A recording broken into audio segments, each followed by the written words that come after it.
I never take Ubers or Lyfts alone, especially not at night. If you've ever been on Twitter or read the news, you'd understand why. Almost every woman I know who's ever taken one of these car services by herself can attest to the fact that sometimes you get really unlucky and have the creepiest, strangest men driving you around. Sometimes, these encounters prove fatal. Recently, a young woman hopped into a car and was found murdered the next day. The driver of the car was arrested and is now in prison, but that's cold comfort and a life already lost. My roommate Lena had just graduated from a grueling pharmacy program, and she wanted to go out to her favorite bar to celebrate the end of an era. I obliged her. We pre-gamed at our house, drinking the cheap wine we've always loved, and blasted the most ridiculous songs from the speakers. We acted like teenagers at a sleepover, dancing in the bathroom, borrowing each other's clothes and makeup, singing into hairbrushes. It felt good. It felt like a release, the night out we both needed. I was having some boy troubles at the time. My long-distance boyfriend had just broken up with me to be with some girl that he worked with. I was only 6 months shy of graduating my own graduate program, and we'd been planning on moving in together. I needed a good night out with my best friend. We took an Uber from our apartment to a bar downtown that we frequented. It was a bustling, busy Friday night, and we were already pretty tipsy. A live band played a mix of Motown classics and Prince songs, and we happily chatted and drank whiskey sours and vodka cranberries for a few hours. Lena ran into several people that she knew, and more than once left me standing alone in a corner to chat with her other friends. I usually don't mind this when we're out together. Lena is a very social, chatty, extroverted person. I've always been more of a wallflower. On this particular night, though, something felt off. You know that feeling you get when someone is watching you? That prickling sense of dread that creeps up behind you, causing your skin to itch and the hair on your neck to stand up? I'd had this feeling for a while in the bar, but every time I scanned the room, I could see no obvious suspect staring at me. I tried to brush it off, boil it down to the fact that I'd been drinking, that maybe I was just having a weird night. But it persisted. I wished Lena would come back, or at least introduce me to her friends. The more I drank, the angrier I became. My stomach twisted in knots. Something was wrong, but I couldn't put my finger on it. After my 5th whiskey sour of the night, I stormed through the bar and found Lena in the lap of one of her former lab partners. "Lena, where the hell have you been?" I slurred, angrily staring at the now sheepish man under Lena. "Whoa, what the fuck?" "I've been here the whole time," she said, staring up at me, bleary-eyed, bewildered, and no more sober than I was. "You can't just fucking leave me to stand around all by myself." The guy shifted uneasily, trying to wiggle out from under Lena sitting on his lap. He looked apologetically at me. "I'm gonna go. Grab a drink, I think," he mumbled, at last pushing Lena off his lap and hurrying towards the bar. Lena sighed with frustration, and darted her eyes up to meet mine.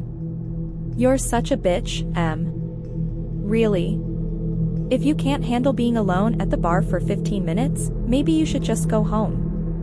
Her words stung me, all the more painfully because I was drunk off my ass. "Fine. Just fucking fine, Lena. I'll go home. Have a great rest of your night," I shot back at her with all the venom I could muster. White-hot anger burned in my chest as I tore my way through the crowd.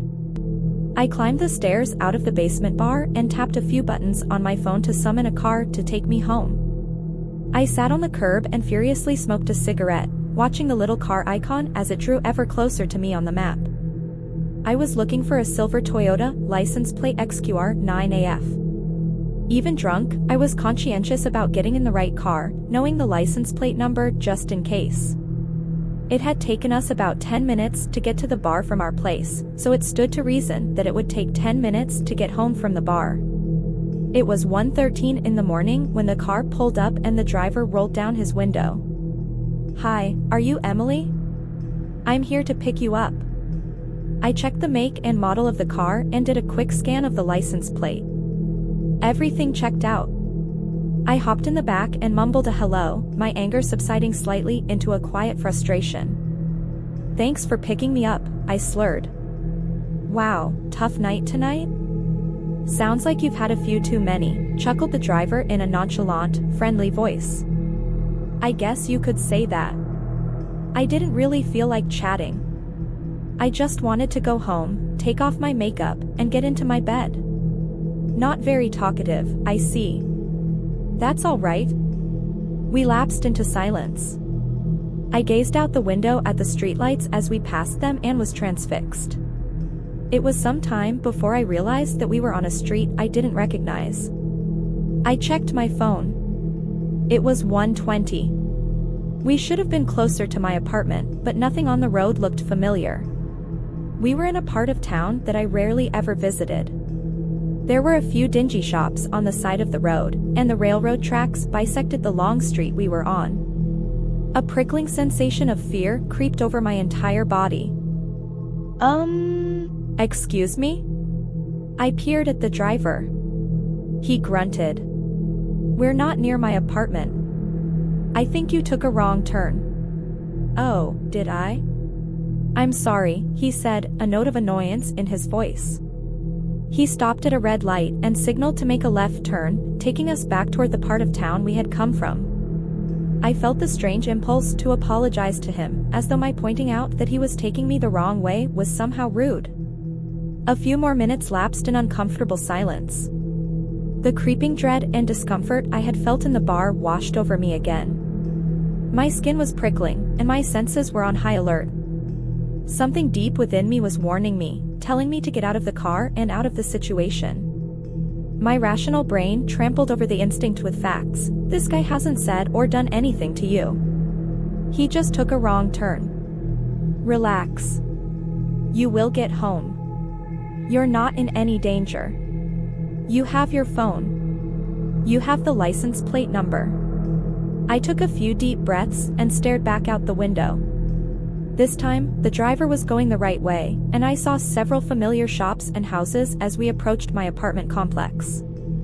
I was relieved when he pulled up to the curb, but when I tried to open the door, I found that I was locked in. Hey, I think your child locks are on. It came out as a question. My heart rate quickened.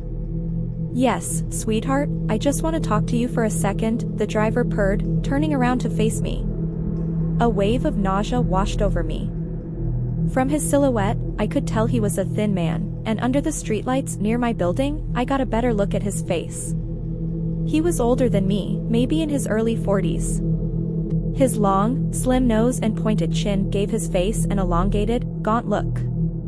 His mouth was twisted into a perverted sort of smirk, and his ice blue eyes traveled up and down the length of my body as I sat in the back seat. My heart pounded against my ribcage, and I felt a little dizzy. Do you have a boyfriend, beautiful? Is he home? The driver reached a hand out to touch my knee lightly as I shrank back as far into the back seat as I could. My shrinking away did nothing to deter him, and he firmly grabbed onto my thigh as he twisted further in his seat. I said, do you have a boyfriend, bitch? His tone was much sharper now, his grip on my thigh crushingly tight. Yes, I stammered, hoping to get away from the man with a lie. Oh, is that so? His grip never slackened, and his gaze bored into my face. Is he at home, beautiful? Is he gonna know if we have a little fun? His hand inched higher up my leg. I tried to open the door again. Darling. We're just having a nice little chat, aren't we? His fingers reached under my skirt. All at once, I felt a shift in my body. I felt my heart rate slow, my lungs fill with air, and my pupils dilate. I felt the scream welling up in my throat before I could stop it. It was not a scream of fear. It was a scream of rage. Before the man could register what was happening, before he could try to silence me, before he could crawl into the back seat to shut me up, I was at his throat with my house key. One quick slice and it was all over. It had been months since I fed. The warm rush of blood over my lips and into my throat calmed me. He tried to jerk away from me, tried to extricate himself from my grip, but by the time he knew what was happening, he was too weak to protest. He was so good. I smiled as his body stopped twitching and took my time finishing up. The next morning, Lena stumbled in, still in her clothes from the night before, rocking an enormous pair of sunglasses she must have borrowed to make the hangover a bit more manageable. She collapsed onto the couch and turned on the TV to the news. I was at the stove, frying up some bacon and eggs. Shit, I am so sorry about last night. Mike told me what I said to you this morning when we woke up, and I feel just awful. Had a little too much to drink, you know? She sat up and looked apologetically at me. No worries, dude. Do you want some of this? I said, gesturing toward the breakfast fixings.